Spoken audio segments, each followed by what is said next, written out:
ভালোবাসে যতক্ষণ পর্যন্ত না সেই মেয়েটা ওই ছেলেটার থেকে ভালো কাউকে পায়। আর একটা ছেলে যখন একটা মেয়েকে ভালোবাসে, তাকে যদি পৃথিবীর সব থেকে সুন্দর মেয়েটাকেও এনে দেওয়া হয়, তবু ওই ছেলেটা তার সেই ভালোবাসার মানুষটাকেই চয়েস করবে। এটাই হচ্ছে একটা ছেলে আর একটা মেয়ের ভালোবাসার মধ্যে পার্থক্য।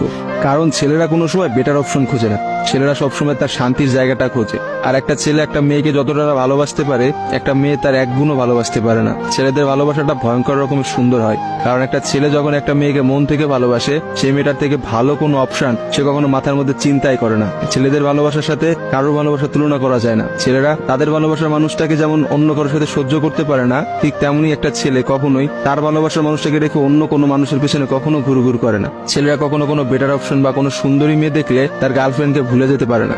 একটা ছেলের ভালোবাসা আপনি কখনোই একটা মেয়ের ভালোবাসার সাথে তুলনা করতে পারবেন না, কারণ মেয়েদের ভালোবাসাটা তো তুচ্ছ। তারা একটু ভালো অপশন পাইলে, তারা একটু ভালো কাউকে পাইলে, বা যেখানে দেখবে যে টাকা পয়সা